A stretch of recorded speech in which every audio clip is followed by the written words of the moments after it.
Hello guys, good morning.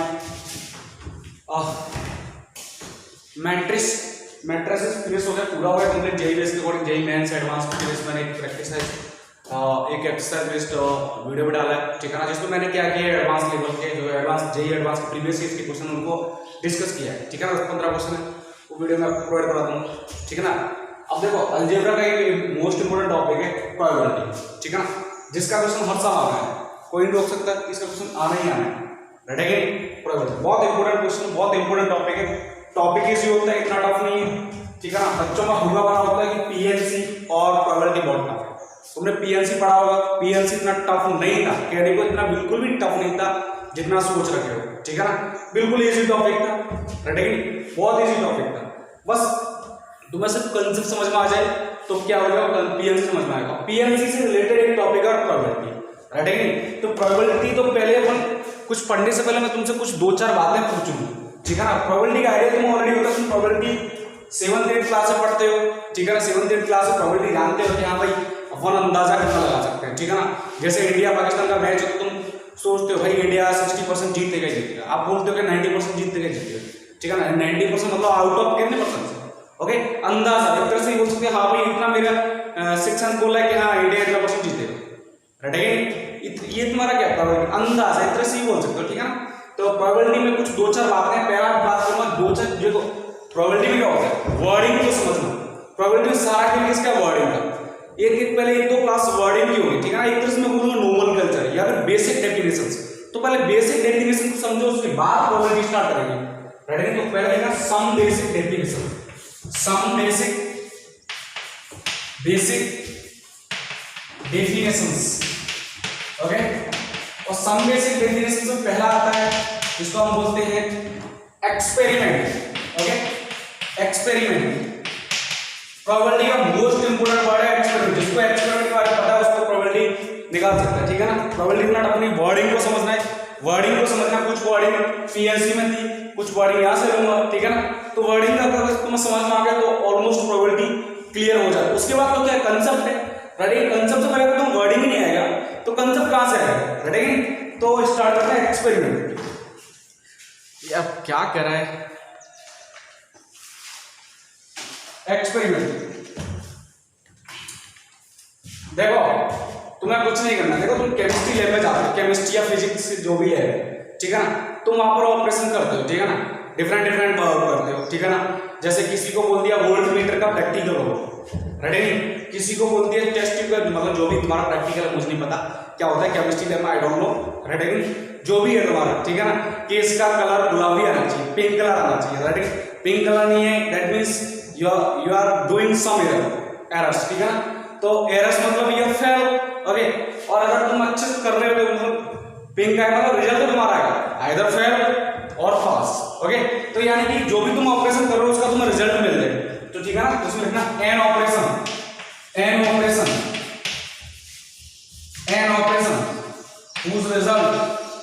whose result या outcomes which result in some well defined outcomes, an operation which result in some well defined outcomes, okay। कोई दिक्कत होगी, अरे तुम कोई भी काम करो तो उसका रिजल्ट पता होना चाहिए। तुम उसके बाद रिजल्ट का कुछ फिक्स डेफिनेशन दे सकते हो। जैसे तुमने हेड फेंका, तुम पता है हेड या टेल में से कुछ एक आएगा, हेड आएगा या टेल आएगा, तुमने अनबेस्ड डाइस फेंका, देखो एक होता है अनबेस्ड, एक होता है बाइस, ठीक है ना। ये बार बार नहीं बताऊंगा, अनबेस्ड बाइस लगाने वाली बात नहीं। अनबेस्ड का मतलब होता है हर एक जो फेस है ना डिफरेंट, जैसे 6 फेस होते हैं बेस डाइस में, तो हर एक फेस डिफरेंट होगा, एक पिंक तो एक रेड, एक येलो, और एक व्हाइट, एक ब्लैक, एक ग्रीन, इस टाइप से, ठीक है ना। या फिर नंबरिंग कर दे 1 2 3 4 5 6, ठीक है ना। ऐसे ही होता है अनबेस्ड कोइन का मतलब होता है दोनों जो है ना, दोनों साइड डिफरेंट फंडा है, एक साइड हेड तो एक साइड टेल, और अगर बेस्ड बोलते तो दोनों साइड सेम कंडीशन, ओके। तो ध्यान देना वर्डिंग पर, कभी कभी क्वेश्चन में बोलता है बेस्ड कोइन, बेस्ड डाइस, कभी कभी बोलता है अनबेस्ड, तो अनबेस्ड मतलब ऑल फेसेस आर डिफरेंट, और बेस्ड मतलब all faces are same, okay. Okay, तो ये चीज तुम्हें ध्यान रखनी है। ओके, तो ये चीज मैं बार बार नहीं बताऊंगा। तो बेस्ड और अनबेस्ड का मतलब समझना, बेस्ड और अनबेस्ड के क्वेश्चन चेंज हो जाता है, ठीक है नहीं? तो इसको लिख लेना। नेक्स्ट देखो, तो ये क्या है? इज कॉल्ड एन एक्सपेरिमेंट, ठीक है ना? An experiment. ओके, नेक्स्ट देखो रैंडम एक्सपेरिमेंट।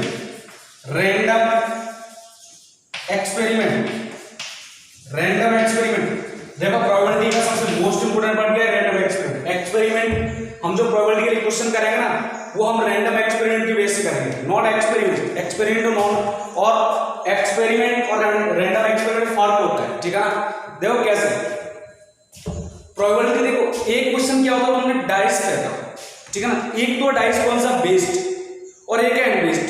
तो अनबेस्ड का हर एक प्रोबेबिलिटी, अनबेस्ड में तुम्हें पता है, कुछ नहीं पता कि भाई 6 स्पेसेस में से कोई एक आएगा, 1 to 6 अनबेस्ड में। और बेस्ड में क्या हो गया? 1 to 6 नहीं है, सारे में से एक जैसे कोई भी है, सेमी केस आए, रेडी? तो बेस्ड केस में प्रोबेबिलिटी निकालना इसी, लेकिन अनबेस्ड में प्रोबेबिलिटी निकालना थोड़ा सा टिक है। समझना मेरी बात को?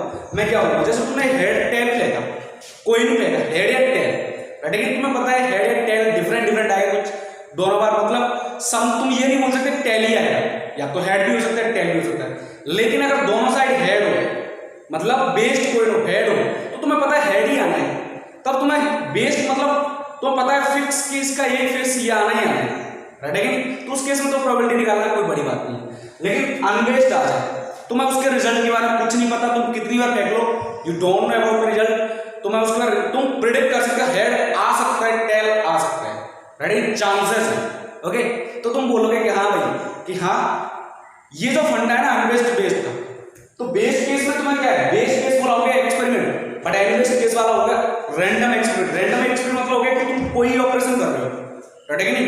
डिफरेंट हर बार किए जा रहे क्यूरिया और सिमिलर कंडीशंस अंडर सिमिलर, हर एक केस में जितनी बार तुमने एक्सपेरिमेंट किया कंडीशंस क्या सेम, कंडीशन सेम नहीं, बट रिजल्ट क्या आ रहा है बार बार डिफरेंट आ जाए, तुम उसके रिजल्ट पर प्रिडिक्ट नहीं कर सकते हो, तो वो क्या है? Random experiment. फॉर एग्जांपल तुमने पत्थर फेंका, you are throwing an stone and you are throwing an unbiased die, ठीक है ना? सुनना मेरी बात, you are throwing an stone, sorry you are throwing a stone and an unbiased die, ठीक है ना? स्टोन के केस में क्या है? You don't know about, sorry तुम्हें पता ही है बेस्ड के, सॉरी कोई स्टोन के बारे में तुम्हें कुछ नहीं है, तुम्हारे पास ये तो है नहीं क्या स्टोन की स्पेस पे ये स्पेस पे ये उस पे ऐसा तो कुछ लिखा नहीं हुआ, उस पर ये भी लिखा हुआ हेड एंड टेल। स्टोन के बारे में सिर्फ तुम एक बात बोल सकते हो, हाँ नीचे आना है, तुमने फेंका तो नीचे आना है, लेकिन डाइस फेंका तो नीचे तो आना है, लेकिन फेस कौन सा है ये तुम्हें नहीं पता।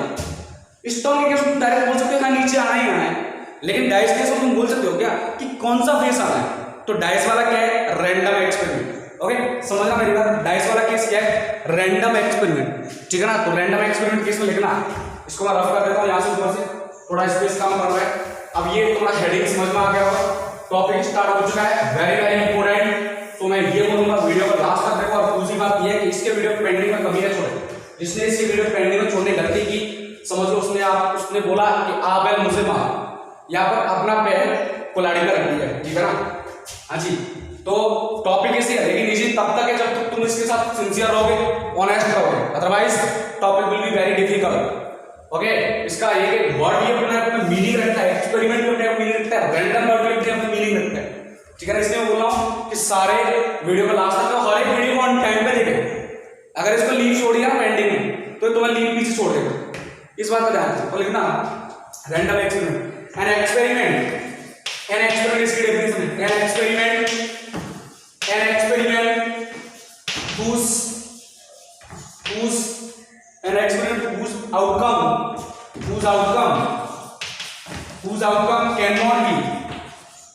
cannot be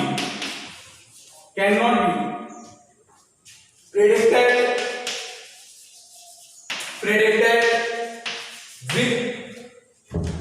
with certainty, ठीक है ना? कंडीशन के अकॉर्डिंग तुम ये नहीं बोल सकते इसका रिजल्ट यही आना है, ठीक है ना? It's called random experiment, right है कि नहीं? क्या बोलूंगा इस केस को मैं? रैंडम एक्सपेरिमेंट, प्रोबेबिलिटी का केस, ठीक है ना? रैंडम एक्सपेरिमेंट इंपॉर्टेंट वर्ड, ठीक है ना। नेक्स्ट देखो इसके आप एक और डेफिनेशन बोल रहा हूं, ठीक है ना। दूसरी डेफिनेशन और लिखा मैंने वर्ड में, इसको लिखना if an experiment is perform, if an experiment, सुनना ये जो मैंने तुम्हें समझाया था वो वाली लैंग्वेज से था। If an experiment is perform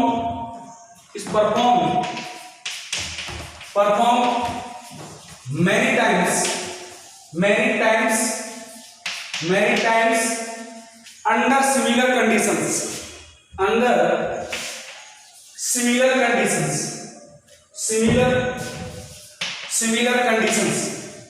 okay, under similar conditions. सुनते चला मैं क्या बोलूं।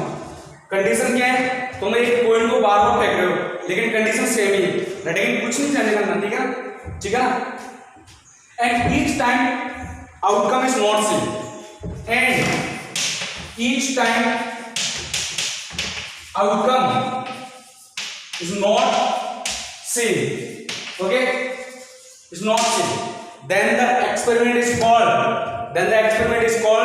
random experiment, ठीक है ना।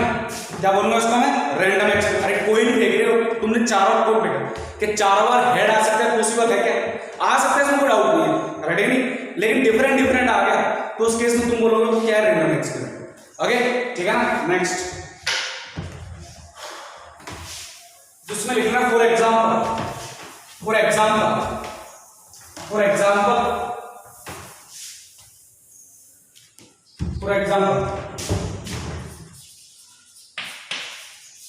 पहला number 1 throwing an unbased dice, कैसा फंडा है, कैसा एक्सपेरिमेंट बोलोगे, रैंडम, रहेगी कोई दिक्कत, रैंडम एक्सपेरिमेंट, समझ में आई बात। सेकंड पता है ना, you don't know, you can't predict the result, you can't predict the outcome, ठीक है ना, कोई दिक्कत होगी। Throwing an unbiased dice, okay. तीसरा केस, दूसरा case throwing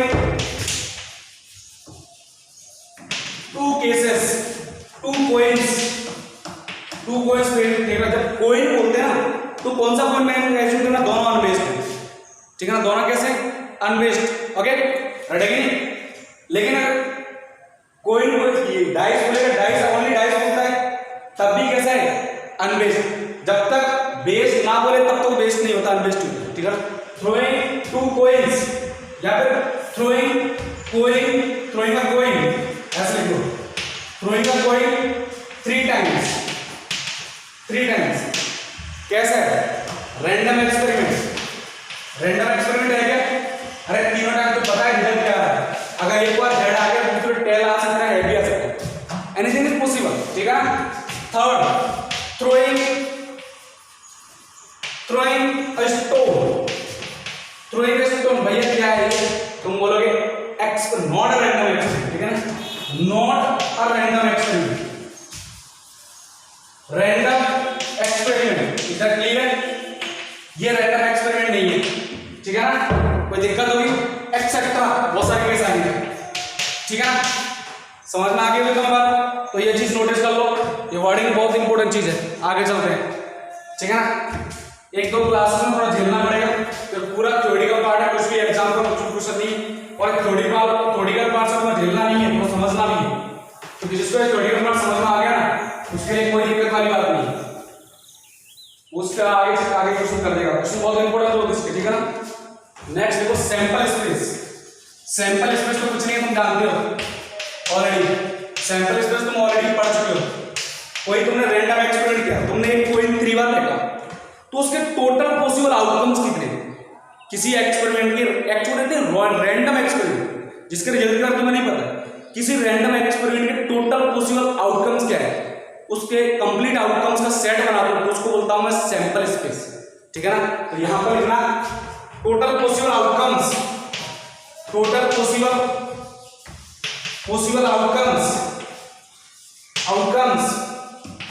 of a random experiment, okay, of a random experiment is that clear, of a random experiment is called set of यहाँ लिखना the set of total possible outcomes of a random experiment is called क्या बोलूंगा इसको मैं sample space समझ में आएगा represented denoted by S ठीक है ना अगर सेट थ्योरी तुमने पढ़ लिया है तो यूनिवर्सल सेट का तुम नाम सुना होगा यहां पर प्रोबेबिलिटी में यूनिवर्सल सेट का काम करेगा एस ठीक है ना यूनिवर्सल सेट का काम कौन करेगा सैंपल स्पेस वेरी इंपॉर्टेंट फंडा प्रोबेबिलिटी बहुत इंपॉर्टेंट चीज है कि सेट सैंपल स्पेस किसका काम करता है यूनिवर्सल सेट का ठीक है ना समझ में आ गया दो चीज तुम्हें ध्यान रखनी है सैंपल स्पेस और एक होता है फाई मींस नल सेट आगे आएगा नल सेट तुम जानते हो जिसमें कोई भी एलिमेंट ना हो जीरो एलिमेंट प्रेजेंट जीरो मतलब जीरो एलिमेंट नहीं नंबर ऑफ एलिमेंट क्या है zero is that clear zero अपने आप में एक एलिमेंट होता है तुमने पढ़ लिया होगा लेकिन आई थिंक सबने पढ़ा दिया होगा ठीक है ना ये चीज तुम्हारा ध्यान रखना डिनोटेड बाय एस ओके इसको आगे चल के बताऊंगा इसको किस रिप्रेजेंट कर प्रोबेबिलिटी के लिए यूनिवर्सल सेट से ठीक है ना नेक्स्ट फॉर एग्जांपल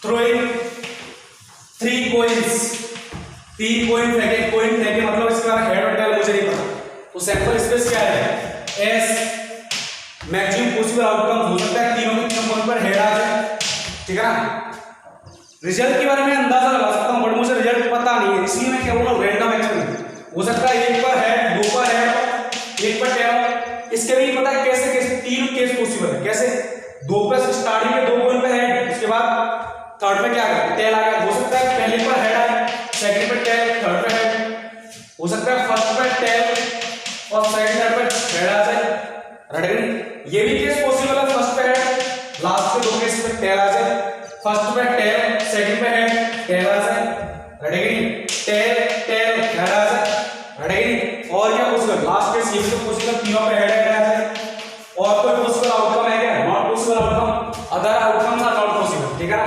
ये हो गया पहला एग्जांपल दूसरा एग्जांपल अगर मैं बोलूं throwing a dice throwing an unbased dice तो तुम क्या बोलोगे सर इस पर मार्क कितना 1 2 3 4 5 6 ठीक है ना तो सैंपल स्पेस क्या है डाइस कहते हो डाइस में से कोई एक फेस आएगा जिस पर क्या 1 2 3 4 6 4 5 6 नोटेड है तो या तो हो सकता है 1 आ जाए या हो सकता है 2 आ जाए हो सकता है 3 आ जाए हो सकता है 4 आ जाए 5 आ जाए 6 आ जाए लेकिन ये पॉसिबल आउटकम्स है ओके ठीक है ना दूसरा एक और लेता हूं मैं एग्जांपल इसको मैं रफ कर देता हूं ठीक है ना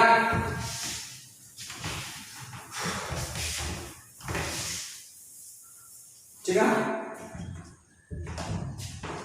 तीसरा case drawing two balls from a bag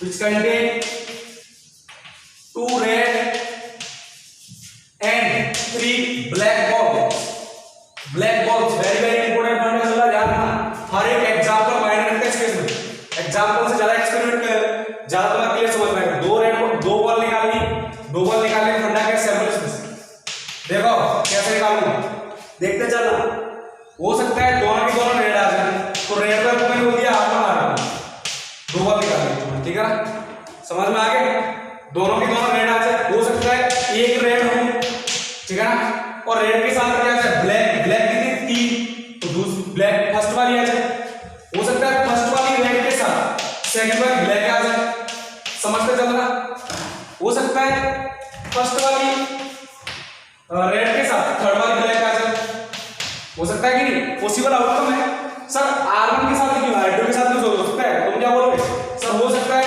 second वाली रेड के साथ ब्लैक फर्स्ट आ जाए ये भी तो केस पॉसिबल है सर R2 के साथ B2 पॉसिबल है और तुम क्या बोलोगे R2 के साथ B3 पॉसिबल है ठीक है ना ये होगी रेड ब्लैक की कहानी खत्म अब ब्लैक और तो भी पॉसिबल नहीं है क्योंकि रेड कितने दो ही केस पॉसिबल है अच्छा नेक्स्ट हो सकता है दोनों की दोनों ब्लैक आ जाए B1 ठीक है ना।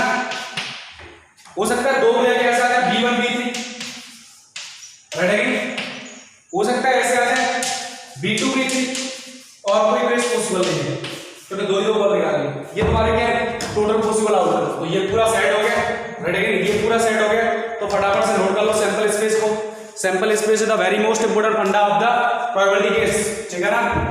आगे चलता हूं मैं, तो एक्सट्रा लिख लेना, आगे तो बहुत कुछ है, ठीक है ना। आपको मैं सारे फंडे समझने पड़ेंगे।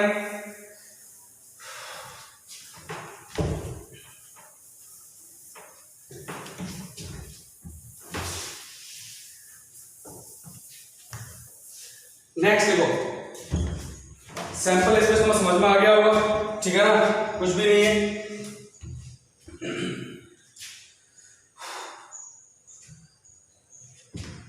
नेक्स्ट देखो इवेंट, इवेंट ये इंपॉर्टेंट चीज है, ठीक है ना।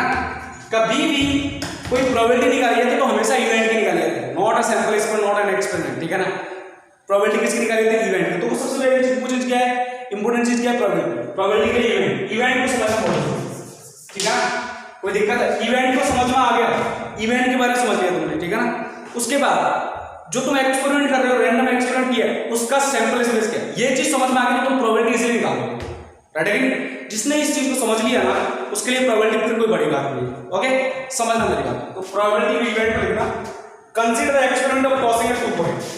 कंसीडर, इसको थोड़ा सा एग्जांपल समझते हैं। Consider an experiment tossing a coin 2 times, tossing a coin 2 times, दो बार फेंका मैंने, राइट। तो कोई दिक्कत। अब मैं इसमें एक आउटकम देख रहा हूं, एक या दो आउटकम, ठीक है। एन तो सैंपल स्पेस कितना होगा, sample space, sample space, sample space दो बार फेंका, हो सकता है दोनों बार हेड आ जाए, हो सकता है फर्स्ट बार हेड आए सेकंड बार टेल आए, हो सकता है फर्स्ट बार टेल आए सेकंड बार हेड आए, हो सकता है फर्स्ट बार टेल सेकंड बार टेल। ये तो सैंपल स्पेस पॉसिबल है। अब देखो, कंसीडर outcomes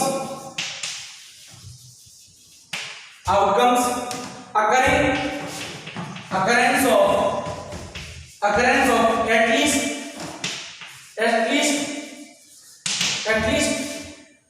two head, ठीक है। इसको बोलूंगा, देखो ये आउटकम ले रहा है इसमें से, ये क्या टोटल पॉसिबल आउटकम, इसमें से एक आउटकम लेना है, क्या लेना है कि जिसको कम से कम दो हेड आ जाए, वो ये अब क्या है, ये केस हो गया एन इवेंट, इस केस को बोलूंगा एन इवेंट, राइट। समझ लेना मेरी बात को, एन इवेंट, राइट। कोई देखा तो इवेंट को जनरली रिप्रेजेंट करते हैं इससे ई से, राइट। तो ई को कैसे लिखूंगा, देखो ध्यान, एटलीस्ट 2 हेड आना चाहिए, 2 हेड, क्या 3 हो सकते हैं क्या, उसने बोला एटलीस्ट 2, तो मतलब मोर देन 3 भी पॉसिबल है, लेकिन more than 3 not possible from here, तो ओनली यही केस पॉसिबल, ठीक है ना। जनरली इसे रिप्रेजेंट करते हैं। अगर एक साथ इसी सेट से और भी इवेंट पूछ लिया तो मोर देन 2 मैं इसे एक को ई से रिप्रेजेंट, एक को बी से रिप्रेजेंट कर सकता हूं, एक को सी से रिप्रेजेंट कर सकता हूं। दूसरी इवेंट, occurrence of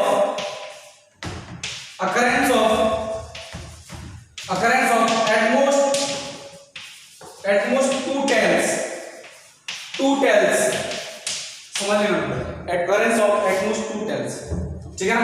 तो इसके लिए इवेंट को मैंने रिप्रेजेंट कर दिया ए से, अब ये इवेंट हो गया, रिप्रेजेंट कर दिया ए से। ध्यान से देखो, occurrence of at most 2 tail मतलब मैक्सिमम कितने 2 tail पॉसिबल, राइट है कि नहीं, मैक्सिमम क्या 2 tail पॉसिबल है, तो मतलब मिनिमम तो 0 भी पॉसिबल हो सकता है, वो टेल ही ना है, उसने कहा मैक्सिमम 2 टेल ले सकता हूं मैं, तो हो सकता है टेल ही ना है, हो सकता है टेल आ जाए, टेल, और ये भी केस पॉसिबल है, मैक्सिमम 2, क्या इससे आगे हो सकता है, नहीं। और एक्चुअल में ये क्या है, पूरा एस आ गया, राइट है कि एस आ गया जब एक event as it sample space आ जाता है, सैंपल स्पेस आ जाती है, उसको बोलते हैं sure event.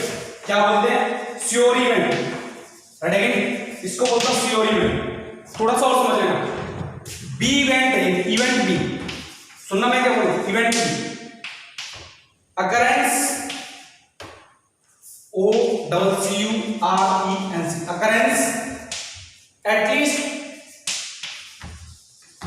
3 head, occurrence at least 3 head, 3 है तो बी कितना हो गया, तुम बोलोगे 5 कैसे, अरे 3 हेड आ सकते हैं क्या, 2 ही बार देखा 3 हेड कैसे पॉसिबल है सर, मैक्सिमम 2 ही तो पॉसिबल, 3 हेड पॉसिबल नहीं है, है कि इसको बोलूंगा मैं इम्पॉसिबल इवेंट, पॉसिबल है क्या, नहीं है, इम्पॉसिबल इवेंट, रहेगी कोई दिक्कत, तुमसे एक बात बोलूं, अभी तो प्रोबेबिलिटी मैंने पढ़ाया नहीं, श्योर इवेंट की प्रोबेबिलिटी हमेशा 1, इम्पॉसिबल इवेंट की हमेशा 0, रहेगी कोई दिक्कत होगी, ठीक है ना, बात समझ में आई नहीं, तो इस चीज को ध्यान देना, ठीक है ना, सबसे इंपॉर्टेंट चीज है, आगे चलते हैं, इसको मैं रफ करता हूं, अभी मैं बताऊंगा इसके बारे में, थोड़ा सा नोट डाल के 2-4 बातें,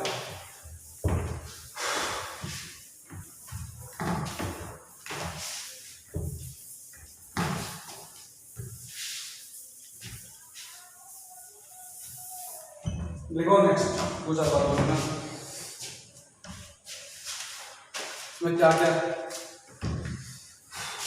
तो ये तो मैं समझ में आ गया होगा, कोई दिक्कत नोट डाल के लिखना, नोट डाल, पहला sample space S, sample space S place as universal set, place the role as universal set, the role as universal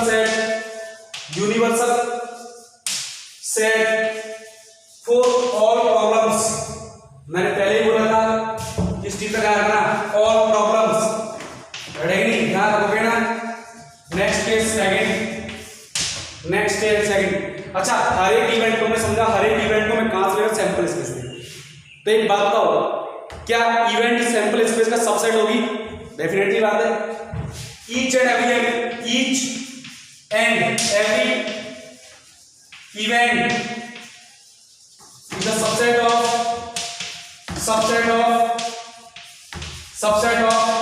sample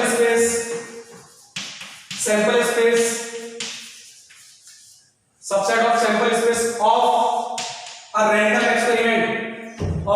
random experiment, is that clear, ठीक है ना, नेक्स्ट थर्ड केस लिखो,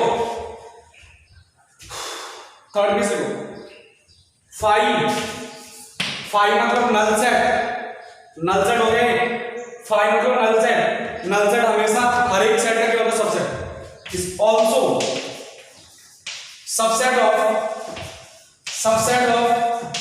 S, 5 को क्या बोलते हैं, इम्पॉसिबल इवेंट, मतलब कोई भी एक आउटकम पॉसिबल नहीं है, 0 आउटकम, एंड नॉन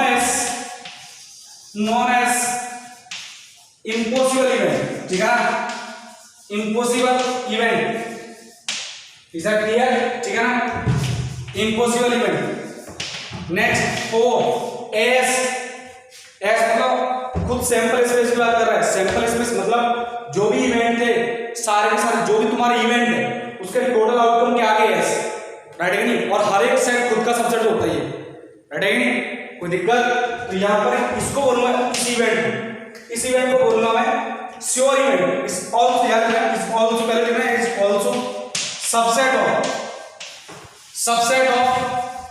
एस मतलब sample space and known as sure event, ठीक है ना, ये 2-4 बातें नोटिस कर लो, ठीक है ना, कोई दिक्कत वाली बात नहीं होनी चाहिए, राइट है कि नहीं, आइए अब तो समझ में आ गया होगा क्या क्या होने वाला है, क्या नहीं होने वाला है, कुछ वर्डिंग है तो समझनी है, ठीक है ना, डेफिनेशन, बेसिक डेफिनेशंस, तो इसको नोट कर लो, आगे चलते हैं, राइट है कि नहीं, इसको मैं रफ कर देता हूं, ऑब्जर्व करते हैं ना, बहुत इंपॉर्टेंट चीज चल रही है, समझ लो, प्रोबेबिलिटी का ये थोड़ा सा बोरिंग पार्ट है, लेकिन इंपॉर्टेंट पार्ट यही है, क्योंकि ये समझ में आएगा तो तुम क्या आगे कुछ कर पाओगे, राइट है कि तुमको झेलना पड़ेगा, राइट है कि आगे चलते, ठीक है ना, आगे लिखना simple event, simple event, event और एलिमेंट्री इवेंट, एलिमेंट्री इवेंट। अब ये क्या होता है? सिंपल इवेंट और एलिमेंट्री इवेंट, वर्ड को समझना है। इवेंट है, इवेंट मतलब समझ में आया ना, कोई एक आउटकम उड़ा लिया मैंने, कोई तुमने रैंडम एक्सपेरिमेंट किया, उसके पॉसिबल आउटकम में से तुमने कंडीशन दे दी कि जैसे डाइस फेंका है, ठीक है ना, दो डाइस फेंके, दो डाइस के पॉसिबल आउटकम क्या है? जैसे मैंने दो डाइस फेंके, दो डाइस फेंका, दोनों डाइस पर क्या है? नंबर नोटिस किए हुए, ठीक है, नंबर नोट किए हुए, ठीक है ना।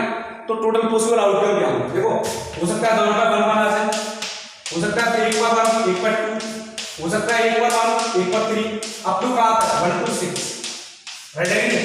दो से स्टार्ट, पहले में 2, दूसरे में 1, 2 2 2 6, ऐसे ही आते 6 1, कहां तक? 6 6। टोटल पॉसिबल आउटकम कितना हो गया? 36 हो गया क्या? ये हो गया टोटल पॉसिबल आउटकम 36 है। अब तुमसे बोल दिया जाए इवेंट समझना कि if the sum of outcomes on the faces कितना आ जाए? 12 बोल रहे, तो 12 कैसे पॉसिबल? 12 का तो एक ही केस पॉसिबल है, ये और केसेस आर नॉट पॉसिबल, तो ये क्या हो गया? इवेंट, राइट है नहीं? अब देखो ये जो इवेंट बोला है ना, नंबर ऑफ सम कितना है? 12, तो 12 का आउटकम कितना है? क्या एक से आउटकम आ रहा है क्या? अगर किसी इवेंट में एक ही आउटकम आ जाए उसको बोलते हैं सिंपल इवेंट। सिंपल लैंग्वेज बोल रहा हूं, अगर किसी इवेंट में ओनली एक ही आउटकम आए तो उसको बोलते हैं सिंपल इवेंट। अब अगर कल को ये बोलता है सम ऑफ नंबर 11 आ जाए, तो 11 के लिए तुम क्या बोलते हैं? Event E. कैसे लिखते? देखो 5 6 6 5, ये होता है क्या इवेंट? अब ये सिंपल इवेंट नहीं है, अब ये क्या है? Compound event. अभी कंपाउंड इवेंट को छोड़ देते हैं, अभी बात समझते सिंपल इवेंट। सिंपल इवेंट मतलब कि आउटकम कितना होना चाहिए? ओनली सिंगल, वन आउटकम, तो वो क्या है? Simple event. या फिर मैं बोलूं कि 3 डाइस में 3 कॉइन फेंके तो आउट सैंपल स्पेस इस टाइप से, मतलब और ये टैग है। अब वो बोल रहा है कि इवेंट ई एटलीस्ट 3 टैग, मतलब कम से कम 3 टैग तो होनी चाहिए, लेकिन 4 पॉसिबल नहीं है। पॉसिबल है क्या? तो 3 बार तुमने फेंके, 3 कोई नहीं फेंके या 3 बार कोई नहीं फेंके, अदर टाइप कैसे पॉसिबल है? 3 बार तो ये तो पॉसिबल। तो यहाँ पर आउटकम कितना है? तो ये दोनों, ये इवेंट और ये इवेंट, कौन सा? ये वाला, ये क्या है? Simple event. सिंपल इवेंट में लिखना थोड़ा सा लैंग्वेज लिखना, इसको मैं आपको कर देता हूं, ठीक है ना। आई होप सिंपल इवेंट का मतलब समझ में आ गया होगा। सिंपल इवेंट को हम एलिमेंट्री इवेंट भी बोलते हैं, राइट है नहीं? तो लिखना simple event. Simple event if an event E has only one sample point. Sample point बोलते हैं हर एक आउटकम को, हर एक आउटकम जो भी आउटकम क्या बोलते हैं? सैंपल पॉइंट, ठीक है। If an event E has only one sample point, only one sample point. Event E मतलब मैं बोल रहा हूं इसके बारे में, इवेंट को मैं कैसे रिप्रेजेंट कर रहा हूं, तो लिख लेना अपनी लैंग्वेज में, ठीक है ना। मैं क्या बोल रहा हूं? If an event E has only one sample point then it is known as simple event, ठीक है ना। क्या बोलूंगा? then it is known as simple event, ठीक है ना। और इसको ब्रैकेट में लिखना और एलिमेंट्री इवेंट। तो एग्जांपल है, for example ready? when a dice is tossed, when a coin is tossed, ठीक है ना। आगे when a coin is tossed, then sample space क्या? एक कोइन मिलेगा या तो है या टेल, राइट? कोई दिक्कत? तो देखो इवेंट ए अकरेंस हेड, और हेड कैसे पॉसिबल है? ओनली एक केस पॉसिबल है। इवेंट बी मतलब अकरेंस टेल, टेल कैसे पॉसिबल है? ये पॉसिबल है क्या? दोनों की दोनों इवेंट कैसी है? Simple event. सिंपल इवेंट को हम और क्या बोलते हैं? एलिमेंट्री इवेंट, राइट है? तो लिख लेना एलिमेंट्री इवेंट कभी कभी बोल देता है, ठीक है ना। कोई दिक्कत होगी? नेक्स्ट दूसरा एग्जांपल लेकर आते हैं, ठीक है ना।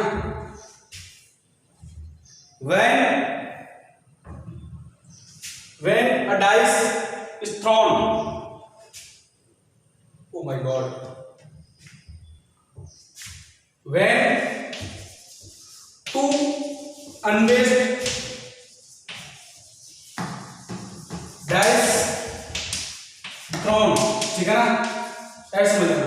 तो सैंपल इसमें तो पता है कितने आएंगे, एस 1 1 2 1 6 और यहां से 6 1 2 6 6, टोटल कितने आएंगे 36, right.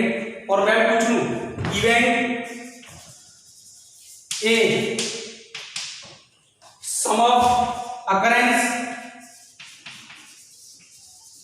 occurrence the sum of numbers कितना आ जाए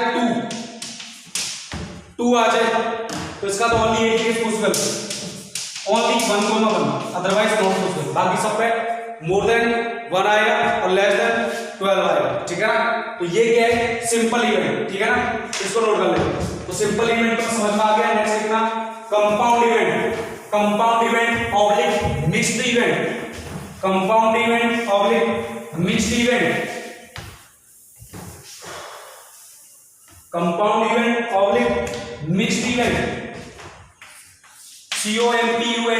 COMPUND, compound event oblique mixed event. Wording से समझ में आ रही है।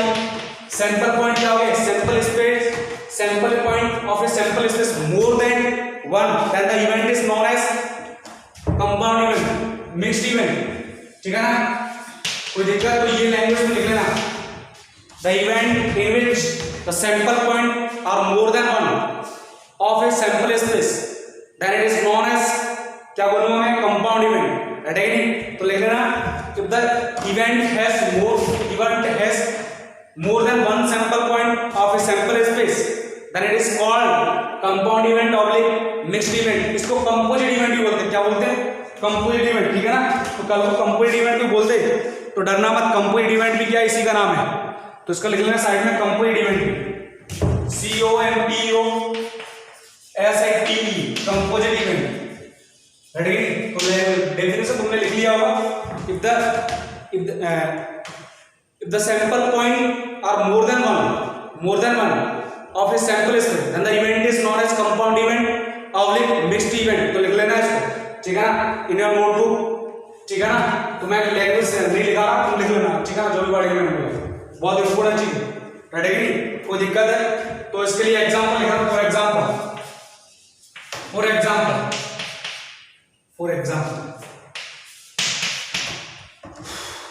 tossing a coin 3 times, tossing a coin 3 times, 3 बार बैठा हूँ, थ्राइस, ठीक है ना।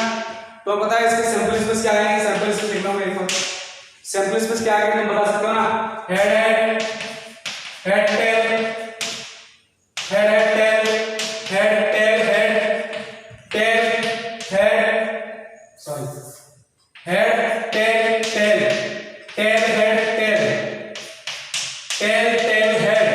लास्ट में टेल, यही पॉसिबल है, ठीक है।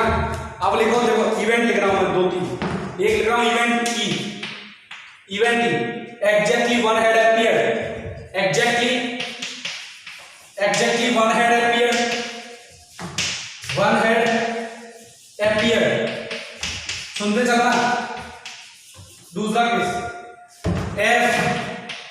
एफ में लिख रहा हूं, एटलीस्ट वन हेड अपीयर्ड,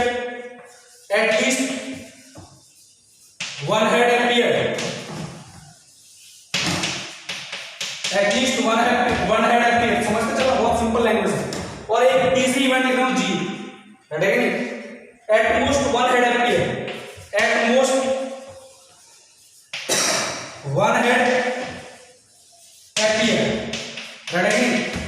तो ध्यान से देखना, यहां पर देखो, इसका देखो ये वाला केस क्या है, इवेंट की, सुनते चलना, इवेंट की क्या बोला है, एग्जैक्टली वन हेड अपीयर, और एग्जैक्टली वन हेड अपीयर कौन सा आउटकम है, तो ये रहा, एक ही और एक ही, एग्जैक्टली वन है, रेडी, ओ सॉरी यहाँ 2 आ गए, इन पर 2 आ गया, 2 हेड आ गए, तो एग्जैक्टली बन के तो एक ये 3 केस पॉसिबल। तो इवेंटली H T T T H H, ठीक है ना, और एच टी टी एच, ये 3 आउटकम पॉसिबल है। क्या किसी एक में सिंगल आउटकम है? सिंगल आउटकम नहीं है, मोर देन 1 आउटकम है, then it is a compound event. F देखो, एफ क्या बोल रहा है? एफ बोल रहा है एटलीस्ट 1 हेड, एटलीस्ट 1 हेड, तो इसको छोड़ के बाकी सब में एटलीस्ट 1 हेड। देखो स्टार्टिंग के 3 में ये 1 हेड, बाकी में 2 हेड, इसके बाद 3, एटलीस्ट 1, तो मोर देन तो 1 तो हो सकते हैं ना। तो क्या क्या case? Head, tail head, head sorry tail head, tail tail tail head, head head tail, head tail head, tail head head, और लास्ट में टेल टेल टेल। ये केस पॉसिबल है ना, कोई दिक्कत होगी? तो ये तुम्हारा क्या है? ये तुम्हारा हो गया, ये भी तुम्हारा क्या है? Compound event. ई एफ हो गया। जी के बारे में बोलूं, जी के बारे में इसने बोला at most 1 head appear, at most 1 head मतलब मैक्सिमम 1 हेड आ सकता है, तो मिनिमम कितना सकता है? 0 तो हो सकता है। तो पहला केस तो यही होगा, यहाँ पे हेड ही नहीं, टेल टेल टेल। दूसरा एटमोस्ट 1 तो हो सकता है ना, तो head tail tail, tail head tail, tail tail head. और कुछ पॉसिबल है? नहीं है, क्योंकि मैक्सिमम 1 जा सकता है, इनको नहीं ले सकते। यहाँ क्या होगा? 2 हेड। Is that clear? तो ये तुम्हारा क्या है? ये तुम्हारी इवेंट थी कंपाउंड इवेंट, राइट है कि नहीं? इनको बोल सकते हो तुम कंपोजिट इवेंट और मिक्स्ड इवेंट, राइट है कि नहीं? ये तुम्हारी ईएफजी कैसी है?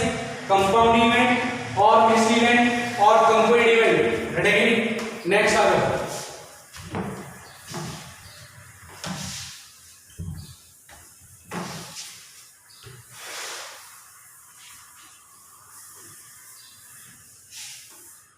नेक्स्ट आ जाओ। नेक्स्ट वर्ड लेगा ट्रायल। ट्रायल तो वर्ड से समझ में आ रहा है ना, ठीक है ना? ट्रायल, ट्रायल मतलब तुमने कोई एक्सपेरिमेंट कितनी बार तुमने ट्राई किया, अप्लाई किया, वो क्या है? ट्रायल। लेकिन कौन सा एक्सपेरिमेंट? रैंडम एक्सपेरिमेंट, इसका रिजल्ट को तुम प्रेडिक्ट नहीं कर पाओ, वो क्या है तुम्हारा ट्रायल। उसमें लिख लेना when an experiment is, when an experiment, an experiment is repeated under similar conditions, under similar conditions,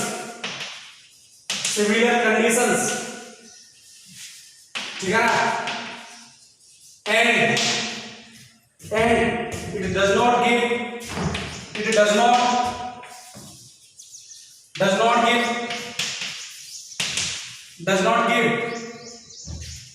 the same result, right? Same result, her bar same result नहीं दे रहा, ठीक है ना? Such each time, result each time, right? इसको लिख लो, ठीक है? But may result in any one of the several possible outcomes. But may result in any one of several possible outcomes. ये चीज नोट करो, ठीक है ना? मतलब किसी एक दो केस में सिमिलर हो भी सकता है, ठीक है ना? लेकिन हर बार सिमिलर नहीं होगा। तो तुम जितनी बार तुम ट्राई कर रहे हो, बहुत सारे गेट ट्राई, राइट? और हर एक केस को बोलूंगा मैं, हर एक, जैसे एक बार आएगा, 2 बार नहीं है, तो उनको बोलूंगा केसेस, ठीक है ना? ओके, तो इसका लिखना the experiment is called a trial, the experiment is called a trial, the experiment called a trial, trial, ready? Trial, ready? ठीक है ना? And the outcomes are called cases, and the outcomes are called the cases, रटेगा नहीं। तो एक तरह से trial vector से एक्सपेरिमेंट की डेफिनेशन दे रहा है, वो भी कौन सा रैंडम वाला, तो ये तो मैं समझता हूं, ठीक है ना। और जो सैंपल स्पेस के पॉइंट कर उनको किस कहानी करना इतना समझो, ठीक है ना। तो नेक्स्ट देखो algebra of events. Algebra of events में कुछ नहीं है जिसको कॉम्प्लीमेंट्री सेट नहीं है, complementary set A union B union A intersection B intersection, यही कहानी पढ़ना है, राइट। तो बहुत इंपॉर्टेंट पार्ट चल रहा है, सेट सबको आता होगा मुझे लग रहा है, मुझे पूरी तरह पढ़ा दिया सबने ऑलरेडी, मुझे बताया था उन्होंने, इसलिए मैं स्टार्ट किया, ठीक है ना। तो नेक्स्ट देखना algebra of events. Algebra of events, ठीक है ना। पहला नंबर एक कॉम्प्लीमेंट्री इवेंट, क्या बोलूं मैं, complementary event, complementary event, ready. Complementary event किस रिप्रेजेंट कर रहा हूं, ए डैश या ई डैश, जानते हो ना। इसका मतलब क्या होता है कि एलिमेंट वो है सैंपल स्पेस के वो पॉइंट जो ए में प्रेजेंट ना हो, राइट। इसको कैसे लिखता हूं, जानते हो, यूनिवर्सल सेट माइनस ए, जानते हो ना। ए डैश सेट को कैसे लिखते हैं, यूनिवर्सल सेट माइनस ए, और यहां पर यूनिवर्सल सेट का काम कौन करेगा, sample space minus A. Is that clear. तो यहां पर इसकी डेफिनेशन नहीं लिखा रहा मैं, तुम्हें ऑलरेडी आता है, तुम्हें सेट में तुमने ऑलरेडी पढ़ लिया होगा, राइट है नहीं। तो यानी कि ए डैश तुम जानते हो ना, देखो कैसे ए डैश क्या होता है, ये होता है, देखो ये कोई इवेंट है, सुनते चलना। और ये पूरा का पूरा जो बॉक्स दिख रहा है, ये मैंने इस universal set, now universal set ये डोंट यू हियर एस, तो मुझे चाहिए ओनली ए डैश। ए डैश पता है क्या होता है, ये जो बाहर वाला ये सर्कल से बाहर दिख रहा है ना, इसको बोलूंगा मैं यूनिवर्सल सेट, सॉरी ए डैश कॉम्प्लीमेंट्री इवेंट, यानी कि कॉम्प्लीमेंट्री इवेंट ऑफ इवेंटिंग, जानते हो ना, समझ गए ना क्या क्या बोल रहा हूं, राइट है कि नहीं, समझ गए मैं क्या कहना चाह रहा हूं, ठीक है ना। तो ये जो क्या है, ये है ए डैश, यानी complementary set of A, complementary event of event A, ठीक है ना। या फिर मैं इसको बोल दूं एस माइनस ए, इसको एक वर्ड और लिख दें, event not a, event not a, ठीक है ना। ए नहीं है, ए के अलावा सब कुछ है, ए नहीं है, ए के अलावा सब कुछ, तो इसको ऐसे समझना, राइट है, सब कुछ नोट कर लो, ठीक है ना। और नोट सुना अच्छे से बनाना, जितना भी मैंने स्टेटमेंट डेफिनेशन बोला इवेंट की, सिंपल इवेंट, कंपाउंड इवेंट, तो इनकी डेफिनेशन मैंने तुम्हें लिखाया है, मैंने अपनी स्टेटमेंट बोला तुमको लिख के रखना, ठीक है ना। अगर तुमने नहीं लिखा तो वीडियो को रिवर्स कर लेना, क्योंकि बहुत इंपॉर्टेंट चीज है, ठीक है ना। कहीं तुम उनको स्किप कर दो, रेडी, क्योंकि अगर वो समझ में नहीं आया तो कुछ भी समझ में नहीं आएगा। नेक्स्ट देखो सेकंड पॉइंट, ये कॉम्प्लीमेंट्री इवेंट में आता होगा, जानते हो ना तुम कैसे निकालते हैं, ठीक है ना। तो ये चीज आगे चल के बहुत काम आने वाली है, ठीक है ना। नेक्स्ट देखो इवेंट ए और बी, जानते हो ना, ए और बी का मतलब क्या है, या तो ए या बी, आइदर ए और बी, या फिर दोनों हो सकते हैं और बोथ, ठीक है ना। दूसरा फंडा क्या है, देखो ध्यान से, इसका फंडा ये आ गया, ये आ गया तुम्हारा सैंपल स्पेस, ये ए ये बी, ठीक है ना। पूछा क्या है, ए और बी, या तो ए या बी या दोनों, तो फंडा क्या है, ये है।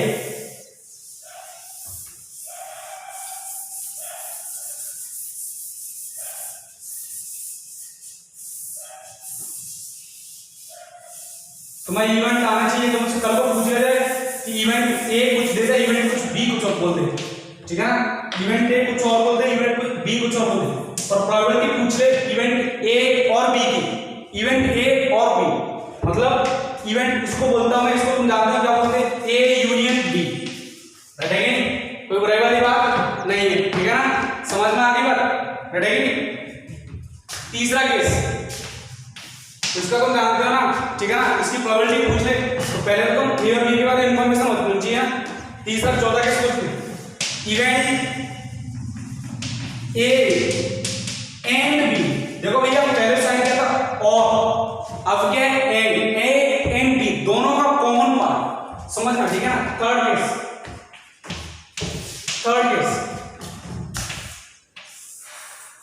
ये रहा इसका डायग्राम इधर बनाओ। ये क्या है सैंपल स्पेस, रटेंगे देखो ध्यान से, ये ए ये बी ए बी, अब ए एंड बी दोनों का कॉमन पार्ट ये है ना, ठीक है ना, और A and B common part को कैसे लिखते हैं, ए इंटरसेक्शन बी, तो यहां किसकी बात कर रहा है ये, ए इंटरसेक्शन बी, रटेंगे।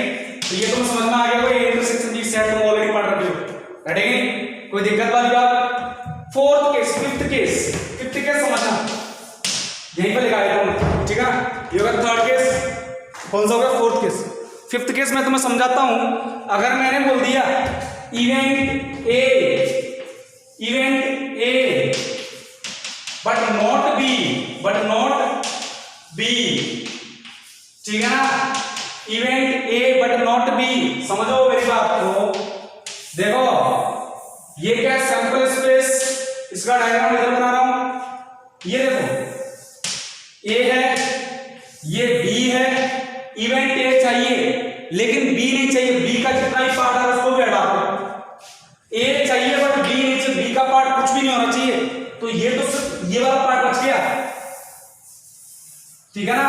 अब तुम बोल रहे हो सर एक बात बताओ, ए का पार्ट तो ये भी है ना, लेकिन तुम एक बात, तो ये पार्ट बी का भी है, तो बी वाला पार्ट मुझे नहीं चाहिए, ठीक है ना, क्या नहीं चाहिए, बी वाला पार्ट मुझे नहीं चाहिए, रटेंगे। तो फिर इसको क्या लिखूंगा मैं, इसको तुम लिखोगे ए माइनस बी, रटेंगे। ए में से बी वाला, ए सेट में से वो सेट हटा दो जिसमें बी के एलिमेंट भी प्रेजेंट हो, ठीक है ना। तो ये कितना हो गया, इसको मैं लिखूंगा ए सेट ए, ये पूरा सेट ए है, ये पूरा कितना सेट ए, इसमें से ये पार्ट हटा दो, ये कॉमन पार्ट क्या है, ए इंटरसेक्शन बी, तो माइनस ए इंटरसेक्शन बी, रटेंगे। ये तुम्हारा आ गया event A not be.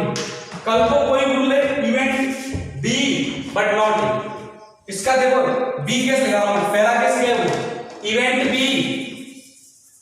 B but not A, तो फंडा को समझ में आ गया होगा क्या है case, event B but not A, ये रहा ए ये रहा बी, ठीक है ना, event B but not A, तो फंडा देखना, इवेंट बी ये पूरा इवेंट बी है, लेकिन मुझे ए वाला पार्ट हटाना, मतलब ये वाला पार्ट, ये ए का पार्ट बीच में आ रहा है तो उसको हटाओ, तो पार्ट कौन सा बच गया, ये वाला केस, राइट। इस केस में तुम क्या लिखोगे, ये तो तुम्हें दिख रहा है पूरा सेट बी में से, अगर मैं ये पार्ट हटा दूं तो मेरे पास ये बच जाएगा, तुम यहां क्या लिखोगे कि सर बी माइनस ए, बी में से वो एलिमेंट हटा दो जिसमें से ए के एलिमेंट भी आ रहे हैं, तुम क्या लिखोगे B minus A intersection B, इसको रिप्रेजेंट किया था बी बट नॉट ए, इसको रिप्रेजेंट किया बी माइनस ए से, और C A but not B, A minus B से रिप्रेजेंट किया, फॉर्मूला होता है बी बट नॉट ए का मतलब हो गया बी में से ए इंटरसेक्शन बी हटा दो, ए बट नॉट बी का मतलब हो गया ए में से ए इंटरसेक्शन बी हटा दो, ठीक है ना। तो आज की क्लास यही फिनिश करता हूं मैं, रटेंगे, और नेक्स्ट क्लास में मिलेंगे। तो आज की क्लास में तुम्हें जो भी मैंने पढ़ाया वो बेसिक डेफिनेशन को पढ़ के आना है, नेक्स्ट क्लास में प्रोबेबिलिटी स्टार्ट होगा, अभी नेक्स्ट क्लास के भी लास्ट में स्टार्ट होगा प्रोबेबिलिटी, रटेंगे, अभी यही फंडा चलेगा, ठीक है ना। तो आई होप तुम समझ में आ गए, random experiment, trial, event, sample space, ये जितना फंडा तो बताए सारा पढ़ के आओगे, अलजेब्रा ऑफ इवेंट्स ये पढ़ के आओगे, कंपाउंड इवेंट, सिंपल इवेंट, सारा जितना भी केस मैंने पढ़ाया उसको रिवाइज करके आओगे, रटेंगे, पढ़ के आओगे, नोट्स बनाओगे ढंग से, और कुछ डेफिनेशन जैसे event, simple event, compound event की डेफिनेशन मैंने बोर्ड पर नहीं लिखा है, मैंने स्टेटमेंट बोली है तो उसको लिख लेना, ठीक है ना, बहुत इंपॉर्टेंट चीज है, नहीं लिखो दिक्कत होगी, रटेंगे नहीं, मैं पहले ही बोला था अगर नहीं लिखा हो तो वीडियो रिवर्स कर लेना जिससे कि दिक्कत ना हो, ठीक है। तो बाकी नेक्स्ट क्लास में लगे, तो आज के दिन काफी प्रोबेबिलिटी स्टार्ट हो चुका है, और अब इसमें खो जाओ इसमें, ठीक है ना, क्योंकि इसमें नहीं खोगे तो फिर ये तुम्हें खो देंगे, ध्यान रखो। तो आज के दिन काफी, नेक्स्ट क्लास में मिलते हैं, have a nice day, thank you for watching.